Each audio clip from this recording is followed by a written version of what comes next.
Aslam. Good afternoon friends, welcome back to my channel. আশা করি সবাই তোমরা ভালো আছো।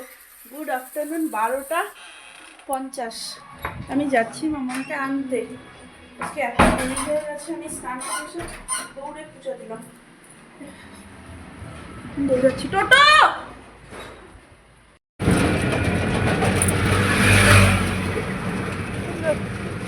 বাড়ির সামনে থেকে টোটো পেয়ে গেছি। মামাকে স্কুল থেকে নিলাম, একটু পোস্ট অফিসে গেলাম, একটু বাজারে গেলাম, বাড়ি এলাম। এবারে দুটো ঘুটি করে গেছে দেখো, আর বাকি 1:45 বাজে। খাওয়া হয়নি, আজকে খাবো এখন। হ্যাঁ বলো। দুধের কৌটা আনবা, হ্যাঁ ঠিক আছে। দুধের প্যাকেটটা ঢালবা, আর এইটার মধ্যে একটু সামান্য দুধ আছে, আমি ঢাইলা দিয়ে কৌটাটা ধুয়ে ফেলাবো। ঠিক আছে। বিকালবেলায় আবার লাগবে তো দুধটা, ঠিক ছেলে আছে। চা খেতে গেলে দুধ লাগবে। ঠিক আছে। আর বাকি আজকে রান্না হয়েছে ডাল, এখানে মাছ,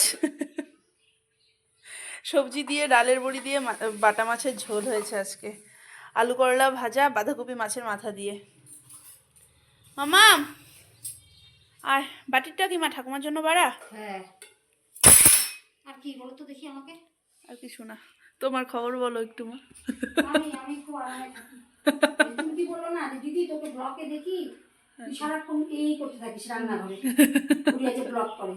তখন বললাম না যে সবাই ছেলের বউ পাবে। হ্যাঁ কি আরাম, কি আরাম। হ্যাঁ, তার মানে না না, তুমি বলতে কি চাচ্ছ তোমার ছেলের বউ তোমাকে এক ফোঁটাও আরাম দেয় না, তাই তো? আরাম দেওয়া না দেওয়া, আমার এখন সংসার বড়, আমার তো মেয়ে না যে আমি মেয়ে বিয়ে দিয়ে দিচ্ছি আমার ঝামেলা শেষ। সবাই মিলে কাজকর্ম করতে করতে দিন চলে যায়। চলো মামা আসো, খেতে বসো। আজকে অনেক দিন পরে মটরশুঁটি দিয়ে আমরা মুড়ি খাচ্ছি। সেই দিনও মটরশুঁটি দিয়ে খাওয়া হয়েছে, কিন্তু সাথে মুড়ি ভেজে। আজকেরটা শুধু কাঁচা মুড়িতে মটরশুঁটি ভেজে তেল দিয়ে খাওয়া হচ্ছে। আমাদের ঠান্ডার মধ্যে কিন্তু বেশ মুড়ি খাওয়ার একটা আমেজ হচ্ছে, তাই না মা? আমার মেয়ে চিড়া ভাজা হচ্ছে, আর এখানে সিরিয়াল চলছে।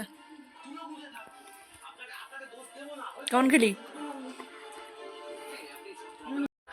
সন্ধ্যাবেলায় মুড়ি খাওয়ার পর থেকে ঘরের মধ্যে সবাই, টুম্পা কাকুমনি এসেছিল, ছোটো মা, গুটি কাকু, সবাই মিলে আমাদের আড্ডা জমলো এতক্ষণ, 10টা পর্যন্ত।